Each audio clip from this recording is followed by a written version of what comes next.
আসসালামু আলাইকুম। আমার এই মুরগিগুলো তো আপনারা দেখছেন, এই যে এই 2টা কেজের মধ্যে, যে মুরগিগুলো আছে এগুলো কিন্তু বয়স হচ্ছে প্রায় 36-37 দিন। দেখেন এই মুরগিগুলো দেখলে বোঝা যায় যে এগুলোর বয়স হচ্ছে মাত্র 36-37 দিন, মনে হয় 2 মাসের। এই যে অথচ এরকম টাইপের আমি কিছু মুরগি কিনছি, এই যে এগুলোর বয়স হচ্ছে 1.5 মাস। 1.5 মাসের একটা, এই যে 1.5 মাসের একটা মুরগি, হ্যাঁ 1.5 মাসের একটা মুরগির গ্রোথ কিরকম আসছে, আর দেখেন আমার 35 দিনের মুরগির গ্রোথটা কিরকম আসছে, দেখছেন? এগুলো মুরগির যত্নে পার্থক্য, আর কিছুই না। মুরগির বারবার যত্নে পার্থক্য।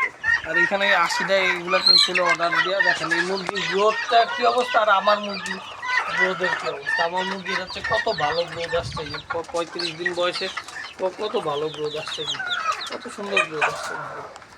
আর এখানে কেমন গ্রোথ আসছে মুরগি, কত কম, প্রায় আমারটা সমান। তাহলে আর 1 মাস 1.5 মাসের ভিতরে তো অনেক পার্থক্য আছে, ঠিক না? মুরগির যত্নে পাতিতে পার্থক্য আছে, মুরগির পরিচর্যার পার্থক্য আছে।